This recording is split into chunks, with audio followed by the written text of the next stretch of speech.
Magandang gabi, Ginoong John Michael B. Diaz.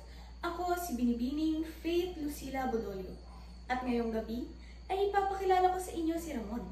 Hindi si Ramon Magsaysay, hindi rin si Ramon Montenegro, kundi si Ramon Arevalo Ubusan.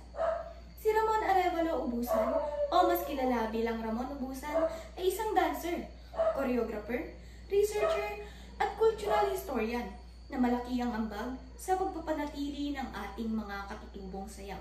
Siya ay ipinanganak noong June 16, 1938 sa Legazpi City, Albay. At dahil sa palalim na pagmamahal sa kulturang Pilipino, itinatag niya ang Ramon Ubusan Folkloric Group noong 1972 upang ipakita at itaguyod ang yaman ng ating tradisyonal na sayaw at ritual. Isa sa kaniyang pinakatanyag na produksyon ay ang Vamos a Belen, isang pagtatanghal na nagpapakita ng Paskong tradisyon ng Pilipinas. At dahil sa kanyang dedikasyon sa sining at kultura, ay nakatanggap siya ng titulong National Artist for Dance noong 2006. Sa kasamaang palad ay pumanaw si Ramon Ubusan noong December 21, 2006 sa Makati City dahil sa cardiopulmonary arrest.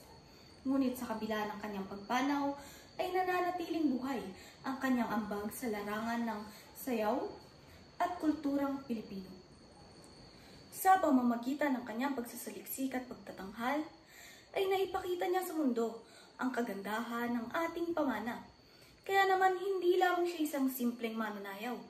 Isa siyang tagapag-ingat ng ating kasaysayan at identidad bilang mga Pilipino. At dito nagtatapos ang aking pagpapakilala kay Ramon Arevalo Ubusan o Ramon Ubusan, isang dakilang tagapagtaguyod ng kulturang Pilipino.